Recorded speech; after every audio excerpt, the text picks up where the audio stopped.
जमलेल्या माझ्या तमाम हिंदू बांधवांनो, भगिनी आणि मातांनो,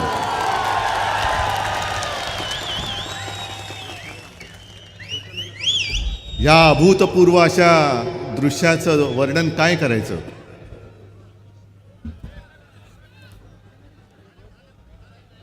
डोळ्यात मावत नाही असं हे आई जगदंबेचं रूप आहे. लहानपणापासून मी शिवसेना प्रमुखांच्या सभा ऐकत पाहत मोठा झालेलो आहे. मला तेही दिवस आठवत आहेत की मी माझ्या मासोबत शिवतीर्थावरती तुमच्यासारखा मातीमध्ये बसलो होतो. आणि तेव्हा मला कळत नव्हतं की बाळासाहेब बोलतायत की हे समोर माझं आई जगदंबेचं रूप आहे. मला काही दिसत नव्हतं, ते आता मला दिसायला लागलं. मी आज खरं म्हणजे तुमच्या सगळ्या देव माणसांचं दर्शन आणि आशीर्वाद घ्यायला आलेलो आहे. तुम्ही सगळी देव माणसं आहात. दुसरं वर्णन काय करू,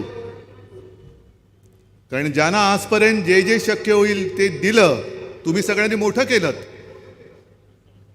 तरी सुद्धा ती खोक्यामध्ये बंद झाली. आज तर माझ्या हातामध्ये काही नाहीये, माझे हात रिकामे आहेत.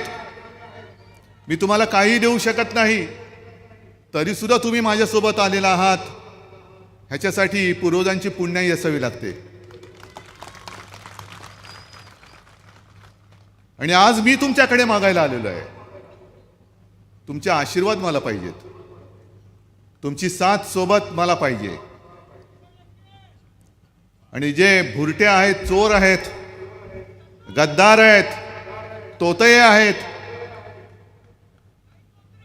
त्यांना मला सांगायचंय की तुम्ही शिवसेना नाव चोरू शकाल असं तुम्हाला वाटत असेल, पण शिवसेना नाही चोरू शकत. धनुष्यबाण करायची तुम्ही चोरला असाल, पण तो चोरलात म्हणजे तुम्हाला पेलवेल असं नाही, अजिबात नाही. मी मागे सुद्धा बोललेले की जिथे रावण उताना पडला शिवधनुष्य घेऊन, ते मिंदे काय उभे राहणार. हे गावागावात गेलेलं आहे. आणि मला निवडणूक आयुक्तांना खास सांगायचं की तुमच्या डोळ्यामध्ये जर का मोतीबिंदू झाला नसेल तर शिवसेना पाहायला या. काय कोणती शिवसेना ते बघायला या.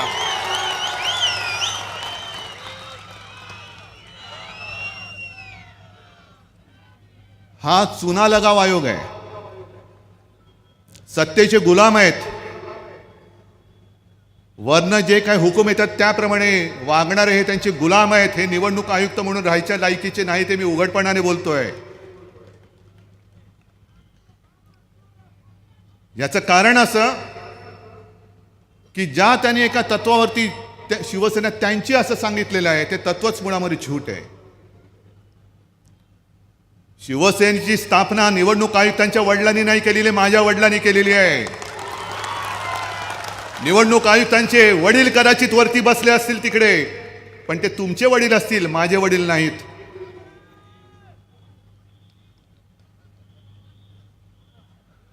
जे शिवसेना तोडण्याचा, फोडण्याचा आणि संपवण्याचा प्रयत्न करतायत,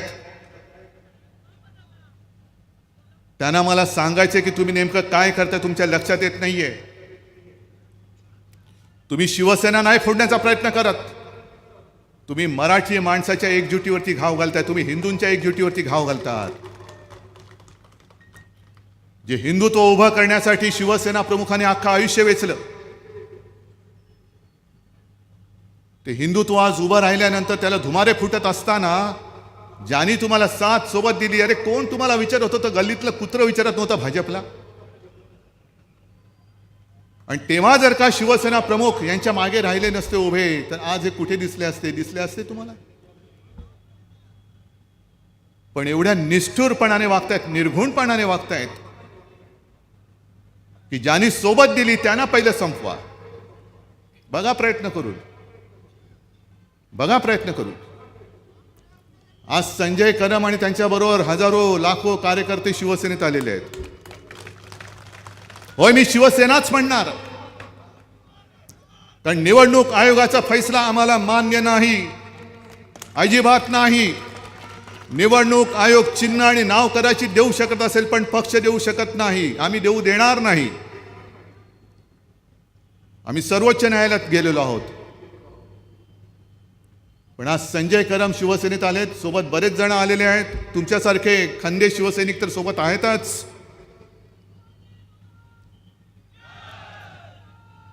मैदानाचं नाव सुद्धा चांगलं आहे, गोळीबार मैदान. पण मला एक शिवसेना प्रमुखांनी शिकवले की उद्धव, ढेकणं चिरडायला तोफेची गरज नसते, ढेकणं नुसती अशीच चिरडायची असतात. यांच्यासाठी गोळीबार करण्याची गरजच नाहीत. ही ढेकणं आपलं रक्त पिऊन फुगलेली आहेत. त्यांना चिरडण्याची ताकद तुमच्या एका बोटामध्ये आहे. मतदानाच्या दिवशी एक बोट या ढेकणाला चिरडून टाकणार आहे. तोफेची काय गरज आहे? या तोफा माझ्या आहेत ना, मुलूक मैदानी तोफा आहेत. आज सुद्धा 2-3 तोफा इकडे धडाडल्याच ना. भास्करराव आहेत, आनंद गीतेजी आहेत, सुषमाताई आहेत, संजय कदम. आता आणखीन एक पहिलीच आपली एक ती तोफ होती ती परत आपल्यात आलेली आहे. सगळ्या तोफाच आहेत. पण तोफा या देशद्रोह्यांविरुद्ध वापरायचे असतात. दुर्दैव आपलं असं की ज्यांना आपले आपले कुटुंबीय मानलं, ज्यांना तुम्ही मोठं केलं, त्यांनीच आपल्या आईवरती वार केलेला आहे. होय, शिवसेना ही आमची आई आहे.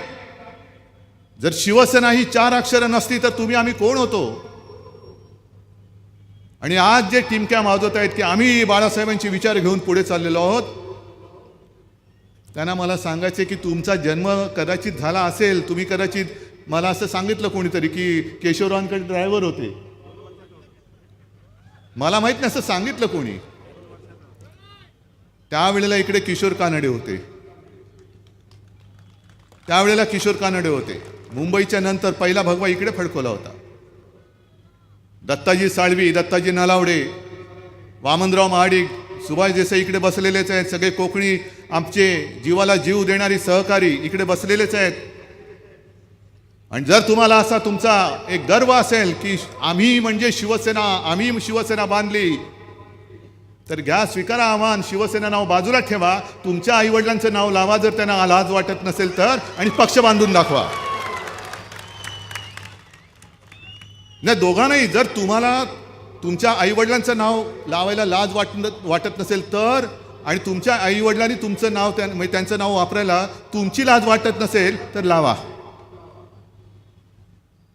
मी तर उघड बाहेर पडलेलो आहे. शिवसेना उद्धव बाळासाहेब ठाकरे होऊन जाऊ द्या. मग नाव काय गोठवलं, चिन्ह काय गोठवलं, चिन्ह बदललं तरी आपण जिंकलो अंधेरीला. आणि बाळासाहेबांचे विचार म्हणजे काय? बाळासाहेबांचे विचार कधीतरी ऐकलेत? बरं, ह्याच्यामध्ये अनेक जण असे आहेत की त्यांनी बाळासाहेबांना जवळून बघितलेलं सुद्धा नाही. ते आम्हाला बाळासाहेबांचे विचार शिकवणार. ज्यांचं राजकीय आयुष्य आता गेल्या 10-15 वर्षामध्ये फुललं आणि ते तुमच्या सगळ्यांच्या कर्तृत्वाने फुललं, ते आपल्याला शिवसेना आणि बाळासाहेबांचे विचार शिकवणार. काय बाळासाहेबांचे विचार काय आहेत? ज्या वेळेला मी मुख्यमंत्री होतो तेव्हा महाराष्ट्रामध्ये उद्योगधंदे येत होते. हे गद्दार तिकडे जाऊन मुख्यमंत्री झाल्यानंतर आपल्या डोळ्या देखत महाराष्ट्रातून उद्योगधंदे बाहेर गेले, ते बाहेर जाऊ देणं, हे बाळासाहेबांचे विचार. महाराष्ट्रातील तरुणींच्या नोकऱ्या सगळ्या हिरावून जात आहेत, जाऊ द्या, हे बाळासाहेबांचे विचार नव्हते. भूमिपुत्रांच्या न्याय हक्कासाठी लढणाऱ्या शिवसेनेचा विजय असो, ही आपली घोषणा देऊन आपण शिवसेनेची स्थापना केली. कर्नाटकचे मुख्यमंत्री, हिम्मत नव्हती झाली. जेव्हा मी मुख्यमंत्री होतो, आपलं महाविकास आघाडीचं सरकार होतं, तेव्हा कर्नाटकाच्या कोणाचाही मुख्यमंत्र्यांचा काना डोळा झालेला नव्हता, तो आत्ता झाला. हे शेपट्या घालून बसले. शेपट्या घालून बसायचं, कानडी मुख्यमंत्र्यांनी डोळे वटारले, हे शेपट्या घालतायत. हे बाळासाहेबांचे विचार. एक काली टोपीवाला होता, गेला. त्यांनी शिवाजी महाराजांचा अपमान केला, सावित्रीबाई फुलेंचा अपमान केला, तरी यांचे शेपट्या बाहेरच येत नाहीत. दिल्ली समोर शेपट्या हात घालून बसणं हे बाळासाहेबांचे विचार नव्हते, कदापि नव्हते. आणि केवळ हिंदुत्वासाठी म्हणून आपण आजपर्यंत भारतीय जनता पक्षाला डोक्यावरती घेतलं होतं. आपण इकडे असताना कोकणसाठी जी कामं केलीत होतं ना, म्हणे हे 2.5 वर्ष बाहेरच नव्हते पडले, घराबाहेर नव्हतंच पडलं कारण करोना होता. पण मी घरामध्ये बसून जो महाराष्ट्र सांभाळला तो तुम्ही आज घराघरा गुवाहाटी बिवाहाटीला जाऊन सुद्धा महाराष्ट्र सांभाळू शकत नाही आहात. तुमचा अर्धा वेळ नुसता फिरण्यामध्येच जातोय. एक तर दिल्लीला मुजरे मारायला जाणं त्याच्यामध्ये अर्ध आयुष्य चाललेलं आहे, आणि बाकीच्यांना काही जणांना खोके अजून पूर्ण मिळालेले नाहीत, मंत्रिपद देता येत नाहीत, त्यांना सांभाळताना तुमचं उरलेलं आयुष्य जात आहे. पण मी जो महाराष्ट्र सांभाळला, मी म्हणजे मी एकटा नाही, हा समोर माझ्या महाराष्ट्र बसलेला आहे. हा जर सोबत नसता माझ्या तर महाराष्ट्र कोणाच्याही हातामधनं असा सावरला गेलाच नसता. जागतिक कीर्तीवरती आपलं सगळ्यांचं कौतुक झालं.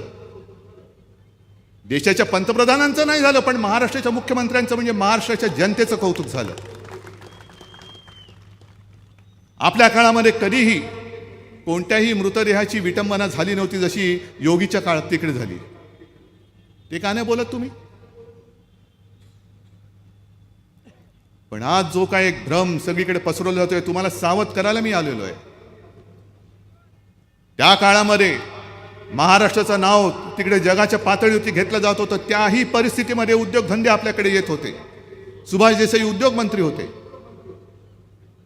पण सगळे उद्योगधंदे गुजरातकडे कारण गुजरातच्या निवडणुका आल्या होत्या. आता सुद्धा काल परवाकडे एक बातमी आली, आयफोनचा कारखाना हा आता कर्नाटकामध्ये. का तर येत्या काही दिवसात कर्नाटकात निवडणुका होणार आहे. म्हणजे महाराष्ट्रामध्ये काहीच द्यायचं नाही, महाराष्ट्राला कंगाल करून टाकायचा आणि तुटलेल्या फुटलेल्या एसटीच्या काचांच्या बसवरती गतिमान महाराष्ट्र म्हणून अशी जाहिरात लावायची. काचा फुटलेत, कशी तरी एसटी लडखडते. त्या एसटी महामंडळाची काय हाल ते आम्हाला माहिती आहे, पण त्याच्यावरती एक हसणारा गोंडस चेहरा, गतिमान महाराष्ट्र, जा गतिमान लवकर, एसटी तुला कर्नाटकात पाठवून देतो, जा लवकर इथून. पण लाज लज्जा शरम नाही. आतमध्ये एसटीमध्ये सुविधा नाही, पण स्वतःचा हसरा फोटो बाहेर लावायला लाज लज्जा वाटत नाही. तेव्हा म्हणे एकच जाहिरात होती, माझे कुटुंब माझी जबाबदारी. हो होतीच, हे माझं कुटुंब आहे, अख्खा महाराष्ट्र माझं कुटुंब आहे, आणि हे माझं कुटुंब माझी जबाबदारी आहे. म्हणून तर सगळ्या महाराष्ट्रामध्ये मला कुटुंबातील एक हा बहुमान जो कदाचित कोणालाही मिळाला नसेल तो ते प्रेम मला मिळालेलं आहे. कारण महाराष्ट्र माझं कुटुंब आहे, माझं कुटुंब माझी जबाबदारी आहेच. पण जो कुटुंबाची जबाबदारी घेऊ शकत नाही तो महाराष्ट्राची जबाबदारी काय घेऊ शकणार? जो कुटुंब बदलत बसतो तो महाराष्ट्राची जबाबदारी काय घेणार? ज्या गतीने तुम्ही कुटुंब बदलताय ती तो गतिमान महाराष्ट्र कोणाला परवडणारा नाहीये. पण आपल्या काळामध्ये आपण जी सुरुवात केली होती, रेवस पासून कुठे रेड्डीपर्यंत एक समुद्र किनारा आहे, छान कोस्टल रोड. माझ्यासमोर जेव्हा विषय आला तो दुपदरी रस्ता आहे. बोलता बोलता असं झालं की याचं रिपेअरिंग केलं पाहिजे. मग विषय असा निघाला की आपण जर करतोच आहोत तर छान रस्ता आहे तो सिमेंटचा केला पाहिजे. म्हटलं एवढंच जर का तो छान असेल तर तो चौपदरी केला पाहिजे. कारण जर का सगळं निसर्गरम्य वातावरण बघत जायचं असेल तर कुठेही मला अपघाताची भीती राहता कामा नये. रेवस रेड्डी हा जो रस्ता आहे तो 4 पदरी आणि सिमेंटचा झाला पाहिजे. त्याची आपण सुरुवात केली. पर्यटनाला सुद्धा आपण उद्योगाचा दर्जा दिला. कशाला? त्योक्ते वादळानंतर सुद्धा मी येऊन गेलो होतो ना, निसर्ग वादळाच्या वेळेला सुद्धा मी येऊन गेलो होतो. ते केंद्राचे निकष बाजूला ठेवून त्याच्या पलीकडे वरती जाऊन आपल्या सरकारने कोकणाला मदत केली होती की नाही तुम्ही सगळ्यांनी सांगायचं मला. त्याच्यानंतर जेव्हा वादळ होतं तेव्हा विजेचे खांब उलटे सुलटे होतात, तारा इकडच्या तिकडे होतात, वीज प्रवाह खंडित होतो. दुर्दैवाने एक तशी दुर्घटना घडली होती. चिपळूणला आपण गेलो होतो भास्करराव. एक त्या हॉस्पिटलचा वीज पुरवठा बंद पडला आणि पहिल्या माळ्यावरती जे रुग्ण होते त्याच्यात आपण नंतर मदत केली. पण तो वीज प्रवाह खंडित होऊ नये म्हणून हा जो संपूर्ण किनारपट्टीचा भाग आहे तिकडे वीज वाहिन्या ज्या तारा आहेत त्या आपण भूमिगत करायला सुरुवात केली. कितीतरी कामं ही मी तुम्हाला सांगण्यापेक्षा तुम्हाला माहिती आहेत. सरकार चांगलं चाललं होतं, मग बिघडलं कुठे? माशी शिंकली कुठे?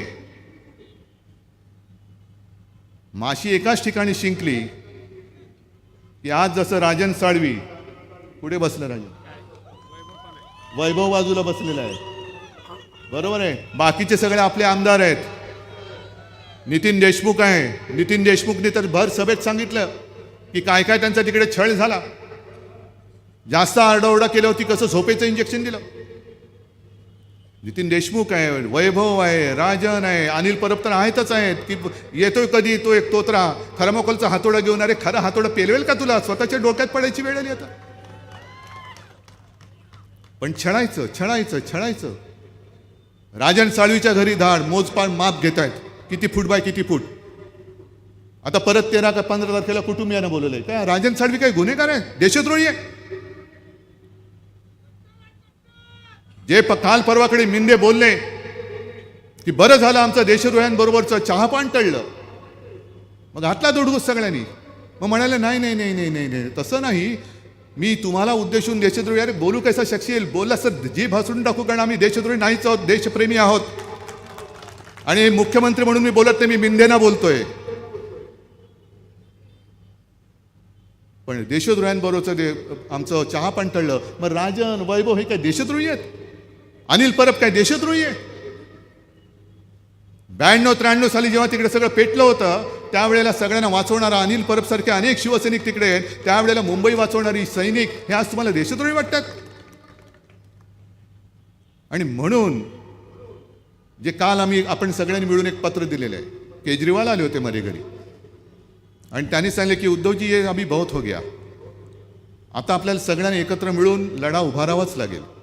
म्हटलं वा पुढे, आम्ही आहोत सोबत. देश वाचवण्यासाठी कधीही महाराष्ट्र मागे राहणार नाही, महाराष्ट्र सगळ्यांच्या पुढे राहील.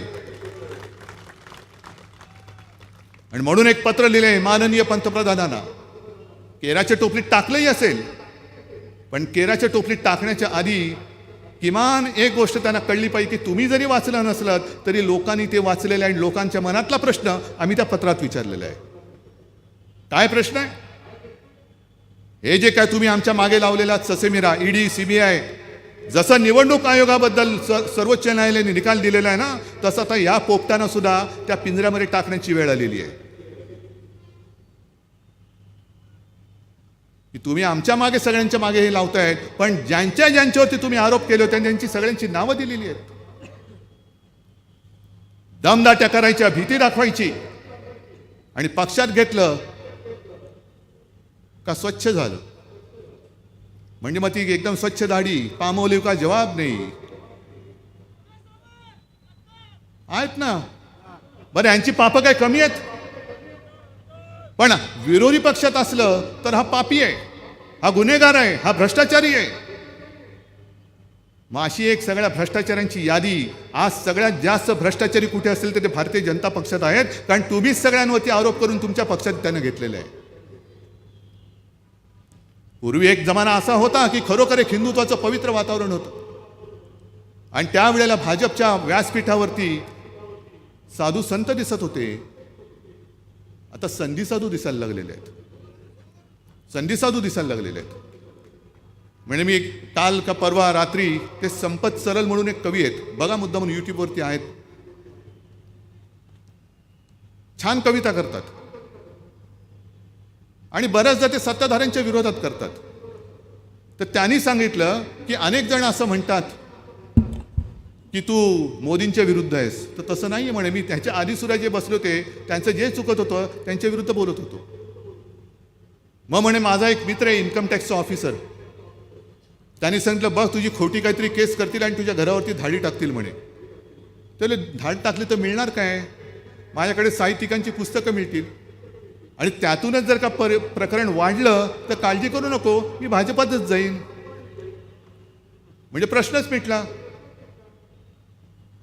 पण राजन आज तुमच्या घरावरती ते आलेले आहेत, उद्या दिवस फिरल्यानंतर त्यांच्या घरादाराची काय हालत होईल ह्याचा सुद्धा त्यांनी विचार करून ठेवायला पाहिजे. आणि आज मुद्दामून मी तुम्हाला छत्रपती शिवाजी महाराजांच्या वेळीची गोष्ट सांगतोय. आपल्यापैकी किती जणांनी जाणता राजा पाहिलाय? बाबासाहेब पुरंदरेंचा पाहिलं का? नाही, नवीन पिढीने बघितलेलं दिसत नाही. मी तर म्हणेन एक जाणत्या राजाचा कार्यक्रम इकडे ठेवा, मुद्दामून ठेवा. आता मुंबईमध्ये होतोय, ज्यांना संधी मिळेल त्यांनी जाऊन पहा. आम्ही तर शिवाजी महाराज होऊच शकत नाही, त्यांच्या पायाची धूळ सुद्धा होण्याची आमची लायकी नाही. पण जेव्हा छत्रपती शिवाजी महाराज की जय म्हणून आम्ही घोषणा देतो, तेव्हा असं आम्ही मानतो की मेलेला मुर्दा सुद्धा उठून उभा राहील. ही ताकद त्या तेजामध्ये आहे. पण ही ताकद कशी होती हे त्या जाणत्या राजामध्ये जे दिले, तो एक जो प्रसंग आहे तो मुद्दामून बघा.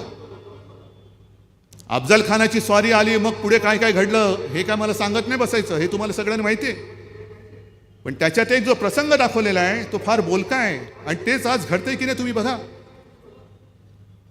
अफजल खानाची जेव्हा स्वारी आली, सगळे देवळं बिवळं तुडवत निघाला तो, घरदार बेचिराग करायचा. आणि मग महाराजांचे जे सगळे सरदार होते, मावळे होते, पाटील होते, त्यांना खलिते गेले की गप गुमान अफजल खानाला सामील व्हा, नाहीतर कुटुंब कबिल्यांसह परिणाम जे होतील ते भोगायला तयार राहा. सगळ्यांना खलिते गेले. त्याच्यात एक खलिता गेला कान्होजी जेदे नाईक देशमुख. 5 मुलं त्यांची. तुमच्या 5 मुलांसह खानाला सामील व्हा. महाराजांचे काही नातलग सुद्धा अफजल खानाला सामील झाले होते, जसे आमचे झालेत.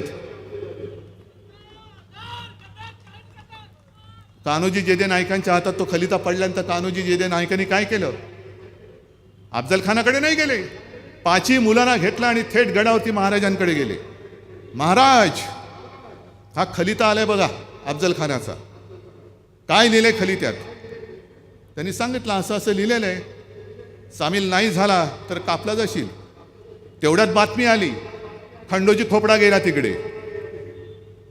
हीच वेळ आहे, खंडोजी खोपडे कोण आणि कान्होजी जेदे नाईक कोण. आणि तो खलिता वाचल्यानंतर महाराज म्हणाले कान्होजींना, कान्होजी मग काय, जर कुटुंबावरतीच येणार असेल, घरदारावरती नांगर फिरणार असेल, मुलं बाळं कापली जाणार असतील, तुम्ही जा, खानाकडे जा, खान तुम्हाला खुश ठेवेल, पाटीलकी देईल, मोठे मनसूबदारी करे काय असेल ते त्यावेळेचे शब्द ते देईल. कान्होजी जेदेनी एका क्षणाचाही विलंब न लावता तिथलं लोट्यातलं पाणी घेतलं आणि बोलले, महाराज, हे सोडलं पाणी मी माझ्या 5 मुलांवरती, हे सोडलं पाणी मी माझ्या घरादारावरती, पण जोपर्यंत शरीरात प्राण आहे तोपर्यंत मी स्वराज्याशी द्रोह करणार नाही. आज मला असं वाटतं महाराज बघतायत की हा 300-400 वर्षापूर्वीचा घडलेला प्रसंग केवळ इतिहासामध्ये शाळेमध्ये तुम्ही शिकणार आहात की प्रत्यक्ष तुमच्या आयुष्यामध्ये तुम्ही अंमलात आणणार आहात.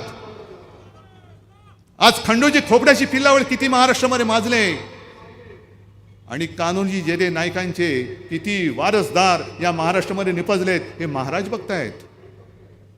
येऊ दे ना, खान येऊ दे. असे अनेक खान आलेले आहेत, पण हल्ली मी त्यांना मोगॅम्बो बोलायला लागलेलो आहे. मोगॅम्बो, खुश व्हा. कारण त्या पिक्चरमध्ये जे आहे ते हेच आहे की लढवत ठेवायचं लोकांना, एक भ्रमात ठेवायचं.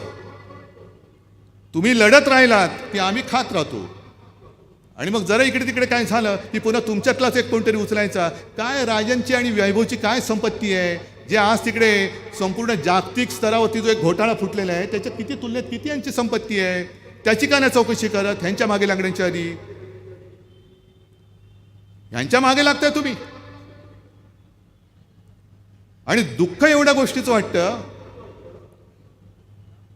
की कुटुंब परिवारवाद आहोत ना. मी उद्धव बाळासाहेब ठाकरे अभिमानाने सांगतो, बाळासाहेबांचा पुत्र आहे. माझे वडील अभिमानाने सांगायचे, होय ते प्रबोधनकारांचे पुत्र आहेत. आज नाही म्हटलं तरी आमची ठाकरेंची 6वी पिढी ही महाराष्ट्रामध्ये जनतेसाठी राबते आहे. आमच्यावरती घराणेशाहीचा आरोप करताना तुमचा आगापिछा काय, पहिले तुमची वंशावळ कुठली ते तरी सांगा ना आम्हाला.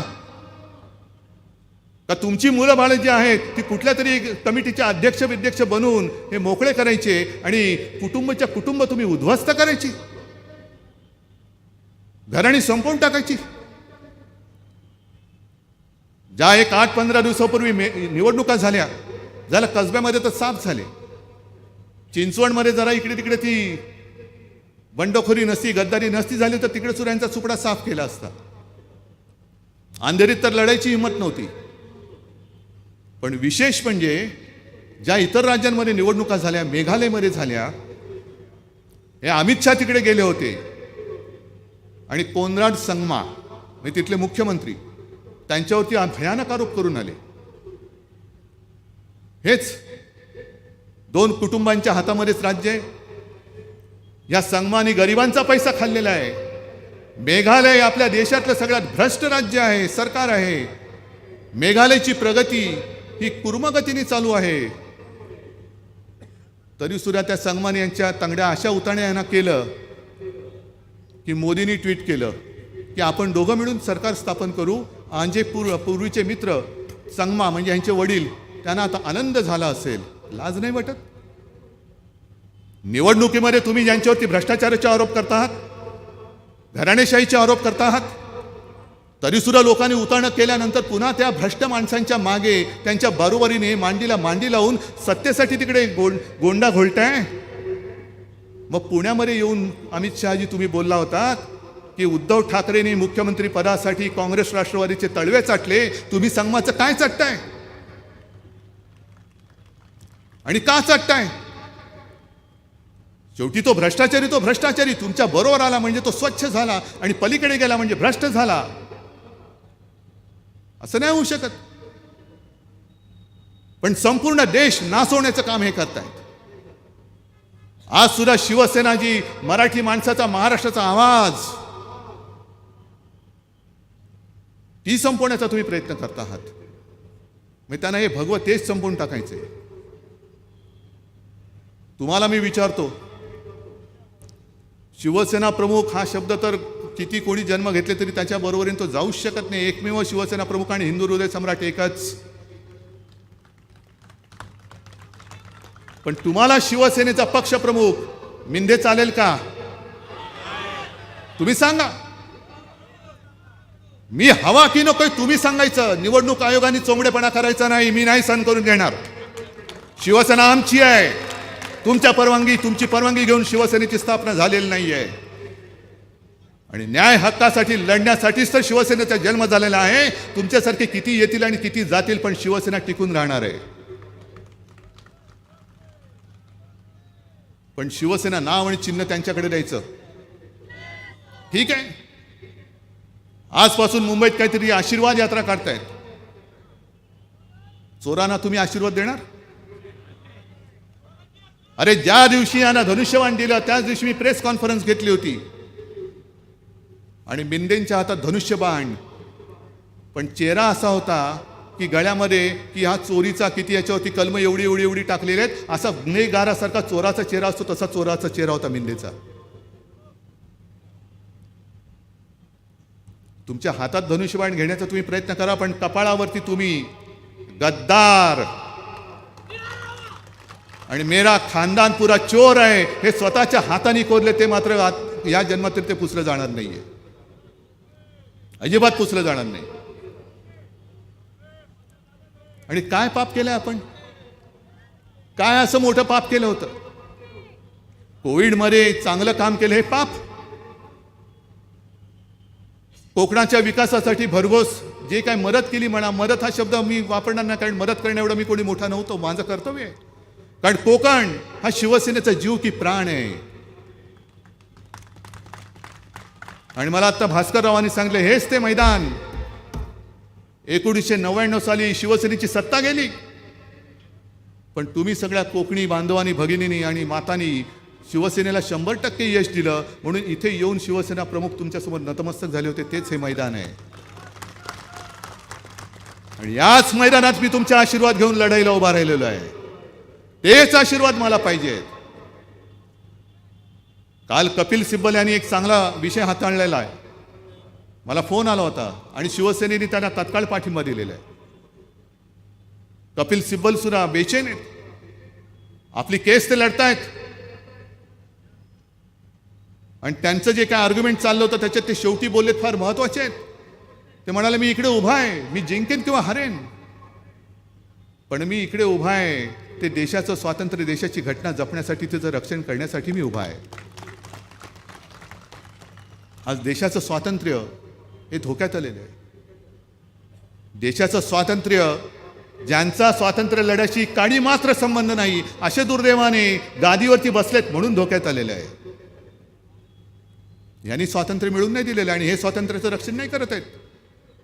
स्वातंत्र्याचं रक्षण हे आपल्या सुर्वेंसारखे जवान करतायत. गोळ्या खाऊन सुद्धा स्वतःचा पाय, म्हणजे अंगावरती शहारा आला, काटा आला की स्वतःचा पाय स्वतःच्या हाताने कापून टाकला आणि तरीसुद्धा माणूस लढत राहू शकतो. कोणासाठी? भारत माता की जय. भारत माता म्हणजे कोण? काय होतं सुर्वेंच्या डोळ्यासमोर? काय असतं जेव्हा सैन्य तिकडे लढत असतं? गोळ्यासमोरून येत असतात, अंधारामध्ये स्फोट होत असतात. आता साधा एक नुसता ढमकन झालं की मी एक क्षणभर दचकलो, तिकडे काळोखात काय होईल आणि काय नाही सांगता येत नाही, तरी सुद्धा ते लढत असतात. ते भारत माता. भारत माता म्हणजे देश. देश म्हणजे देशातील माणसं, तुम्ही आम्ही. देश म्हणजे दगडधोंडे नाहीत. आणि भाजपला काय वाटतं की देशाचं स्वातंत्र्य काय गोमूत्र शिंपडून मिळालंय की शिंपडलं गोमूत्र आणि झालं स्वतंत्र? तसं नाही आहे. गोमूत्र शिंपडून आपला देश स्वतंत्र झालेला नाही आहे, तर आपल्या सगळ्या क्रांतिकारकांनी स्वतःच्या रक्ताचा अभिषेक करून हे स्वातंत्र्य मिळवून दिलेलं आहे. आणि काय काय आपण त्यांचे जयंत्या, पुण्यतिथ्या करत असतो. सावरकरांचं आलं का सावरकरांची जयंती, सावरकरांची पुण्यतिथी, भगतसिंग, राजगुरू. पण काही क्रांतिकारक असे आहेत की त्यांची नावं सुद्धा आपल्याला माहीत नाही. काही स्वातंत्र्यवीर असे होते की ज्यांची नावं माहिती नाही. त्यातली 3 नावं मी तुम्हाला सांगणार आहे. साधारणतः 1930चा डिसेंबर, 8 डिसेंबर असेल, 12-12:30चा सुमार दुपारचा, आणि 3 तरुण साहेबी पोशाखामध्ये व्यवस्थित सूट बूट घालून कलकत्त्याच्या रायटर्स बिल्डिंगच्या समोर उतरले. त्या तिघांमध्ये जो मोरक्या होता त्याचं नाव होतं विनयचंद्र बोस. त्याचे 2 साथी होते, त्याचं एकाचं नाव होतं दिनेश आणि तिसऱ्याचं होतं नाव बादल. रायटर्स बिल्डिंग समोर उतरले आणि थेट घुसले. ते कर्नल सिम्सन नावाचा एक अधिकारी होता. भयानक माणूस, अत्याचारी. म्हणजे त्यांनी सुभाषबाबूंवरती एवढ्या लाठ्या मारल्या होत्या की काही काळ सुभाषबाबू सुद्धा बेशुद्ध पडले होते. त्याच्या ऑफिसमध्ये घुसले आणि समोर दिसल्यानंतर तिघांनी पिस्तूल बाहेर काढली. विनयचंद्रांनी ऑर्डर दिली, शूट. खाडखाड खाडखाड गोळ्या त्या सिम्सनच्या शरीरात घुसल्या. सिम्सन तिथले तिथे मेला. त्याच्यानंतर विजेच्या वेगाने बाहेर पडले. बाहेर जाऊन स्वतःच्या पिस्तुलात गोळ्या भरून घेतल्या आणि जो मध्ये येईल त्याला आडवा करत सुटले. आडवा करत करत करत असताना गोळ्या संपल्या. यांच्या लक्षात आलं आता आपल्या गोळ्या संपत आल्या, पण जिवंत पोलिसांच्या इंग्रजांच्या हातात सापडायचं नाही. म्हणून तिघांनी विषाच्या गोळ्या घेतल्या आणि कानशिलावरती बंदूक टाकून चाप उडला. त्यातला बादल होता तो तिथल्या तिथे गेला, पण विनय आणि दिनेश हे बेशुद्ध पडले. 3-4 दिवसानंतर जेव्हा तो विनयचंद्र शुद्धीवर आला तेव्हा त्यांनी पहिला प्रश्न विचारला डॉक्टरना, आणि एकच विचारला, असं कसं? मी अजून जिवंत कसा?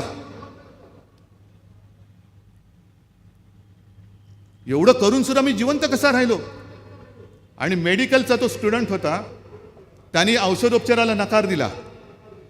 डॉक्टर आणि सगळे नर्सेस वगैरे बाहेर गेल्यानंतर त्यांनी काय करावं? जिथे गोळीची जखम होती तिथलं बँडेज सैल केलं, त्या घावामध्ये बोटं खुपसून तो घाव आणखीन खोल केला आणि मृत्यूला सामोरं गेला. हे झाल्यानंतर त्या दिनेशवरती कडक पहारा ठेवला, त्याला बरा केला आणि मान मरातोब त्याला फाशी दिली. माहिती आहे का हो, भाजपवाल्यांना विनयचंद्र बोस नाव तरी माहिती आहे, बादल तरी माहिती आहे. नुसतं बेंबीला देठ आहे म्हणून कोकलायचं भारत माता की जय की झालात तुम्ही? काय तुमचा संबंध? 150 वर्षाच्या गुलामगिरीनंतर ह्या सगळ्या क्रांतिकारकांनी रक्त शिंपून जी माझी भारत माता स्वतंत्र केले, ती काय पुन्हा तुमची गुलाम करण्यासाठी म्हणून? तुमची स्वप्न कदाचित दुसऱ्या राज्यामध्ये तुमचे असतील, कदाचित तिकडे साकार होतील, पण छत्रपती शिवाजी महाराज ज्यांनी पहिल्यांदा स्वराज्य स्थापन केलं त्या महाराष्ट्रामध्ये तुमची गुलामगिरी आम्ही सहन करणार नाही, अजिबात नाही. मगाशी आनंद गीतेने जी शपथ दिली उद्धव ठाकरेंच्या सोबत राहू, काय किंमत काय उद्धव ठाकरेला? काय करतो उद्धव ठाकरे? उद्धव ठाकरे शून्य आहे, त्याच्या मागे बाळासाहेब आहेत म्हणून त्याला किंमत आहे. मी जेव्हा सुरुवातीला सांगायचो होतो मी बाळासाहेबांचा पुत्र आहे, हे माझ्यावरती टीका करायची. किती वेळा सांगशील? मग आता तुम्ही का माझ्या बापाचा फोटो चोरताय? बरं, सहज गंमत म्हणून सांगतो. अमित शाह पुण्याला येऊन गेले आणि मला जय शहाचा फोन आला. उद्धव जी आप कैसा करेंगे, मैं टेंशन में हूँ. म्हटलं क्या हो गया जयेश भाई? तो नहीं, आपके पिताजी का फोटो चुराया, आप बोल रहे अमित शाह मला वडिलांसारखे. हे माझी प्रॉपर्टी घेतील की काय? म्हटलं घाबरू नकोस, त्यांना सवय आहे. आणखीन 2-4 दिवसात आणखीन यादीत 2-4 नावं वाढतील की आज हा वडिलांसारखा, तो वडिलांसारखा. अरे काय लाज लज्जा शरम तरी ठेव. हे राजकीय किंवा वैचारिक दारिद्र्य किंवा वैचारिक वांझोटेपणाचं लक्षण आहे. स्वतःमध्ये कर्तृत्वाची झलक नाही, दुसऱ्याचं चोरायचं. अगदी भाजपासुद्धा तेच करतंय. ज्या सरदार पटेलांनी तेव्हा RSS वरती बंदी टाकली होती आणि पटेल म्हटल्यानंतर गुजरातमध्ये एक असा मर्द माणसांचा एक समाज आहे, ते पटेलच त्यांनी चोरले. मग तिकडे सुभाषबाबू चोरले, इकडे बाळासाहेबांना चोरतायत. अरे माझं तर आव्हान आहे, नुसतं मोदींच्या नावाने महाराष्ट्रात मतं मागून दाखवा. शिवसेना नावाशिवाय, बाळासाहेबांच्या फोटोशिवाय तुम्ही मतं मागून दाखवा. ठीक आहे, चोरलात ना तुम्ही धनुष्यबाण, मग आमचा चोरलेला हे लक्षात ठेवा. आता जो जो धनुष्यबाण घेऊन तुमच्या समोर येईल तो चोर आहे. चोराला मत देणार का? या वृत्तीला मत देणार का? तरी सुद्धा मी आव्हान देतोय, चोरांना आव्हान देतोय. तुम्ही धनुष्यबाण चोरलायत ना, तुमच्यात जर हिम्मत असेल, तुमच्या रक्तामध्ये जर कुठेतरी एक कण तरी मर्दुमकी शिल्लक राहिली असेल, तर आमचं चोरलेलं धनुष्यबाण घेऊन मैदानात या. मी आमची मशाल घेऊन तुमच्या समोर येतो. होऊन जाऊ दे, कोण बघते ते बघू. जो महाराष्ट्र करेल तो फैसला मला मान्य आहे. जर तुम्ही सगळ्यांनी सांगितलं उद्धव तू घरी जा, एका क्षणात जसं मी वर्षा सोडलं तसं मी घरी जाईन. पण सत्तेचे गुलाम निवडणूक आयुक्त सांगतील म्हणून घरी जा, तर त्यांना मी घरी पाठवेन. मी नाही जाणार. मी हवा आहे की नको आहे हे तुम्ही ठरवायचं आहे. कारण आज पुन्हा एकदा सांगतो, आज तुम्हाला देण्यासारखं माझ्याकडे फक्त आणि फक्त विश्वास आहे, बाकी काही माझ्याकडे नाही. रिकामे आहेत हात, तरी सोबत येणार आहात. राजन सारखं घरादारावरती धाडी पडू शकतात. कान्होजी जेदे नाईक देशमुखांचे वारसदार म्हणून ओळखले जाणार का खंडूजी खोपड्याची अवलाद म्हणून ओळखले जाणार, हे तुम्ही ठरवायचं आहे. आणि म्हणून ही लढाई, हे बाकीच्या ना सगळ्यांना आता हे कळलेलं आहे की आज आणि आत्ताच 2024 ते 2024 स्वातंत्र्य लढ्याशी सुतराम संबंध नसलेली पाशवी वृत्ती जर माझा देश गिळंकृत करत असेल तर तिला इथल्या इथेच गाडावं लागेल. आणि जर शपथ घेणारच असाल तर हीच शपथ घ्यायची की मी माझ्या भारत मातेला पुन्हा यांच्या गुलामगिरीच्या साखळीत अडकू देणार नाही.